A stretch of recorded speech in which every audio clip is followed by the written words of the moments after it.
My name is Mike Kapik, and thank you, Mr. Chair and representatives.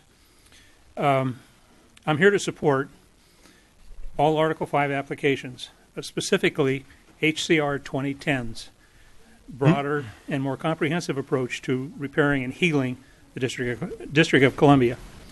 This is an opportunity for Arizona legislators to join other states to return the power to Arizona while retaining much of our taxes at home. It would allow us to return to constitutional governance as the founders intended for our republic.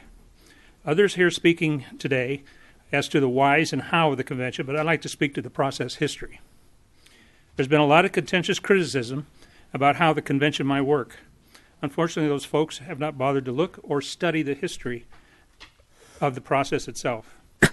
Even with the attempts in the 70s and 80s for the state convention to rally the state convention to propose the Liberty Amendment, the ERA, and the BBA, most folks either don't know the process or have forgotten.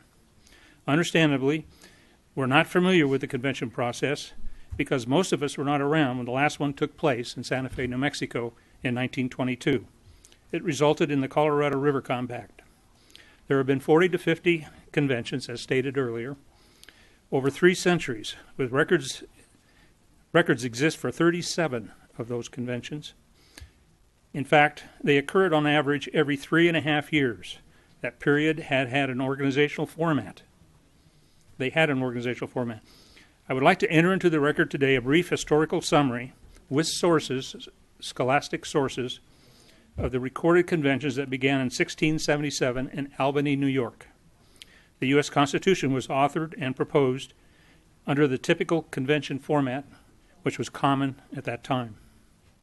As legislators, your experience centers around the system of rules and traditions you must deal with here at the Capitol every year. The origins of what you do began before the Declaration of Independence with the colonies. They sending representatives to legislate. They also sent representatives to the Continental Congress in Philadelphia in an effort to balance the interests of all the colonies. Both of these bodies dealt with, as you do today, many, if not hundreds, of the problems that have to be resolved. 30 seconds, sir. But there is a second mode. That's the conventions. The colonies and states sent not representatives but commissioners, individuals commissioned by their colony or state to an assembly to resolve just one subject issue. The commissioners went with instructions. They established a new set of rules, and each time they met, they elected officers to lead the process. After they presented their solutions, they debated and voted on them. They returned home to their legislators or population to ratify the proposed solution. Time, sir. Not a single one ran away. I'd like to enter this in the... Thank you, Mike. And by the way, I was looking at the our debt clock. It's usdebtclock.org. And while you were speaking, our national debt went up $13 million during your 3-minute talk. So.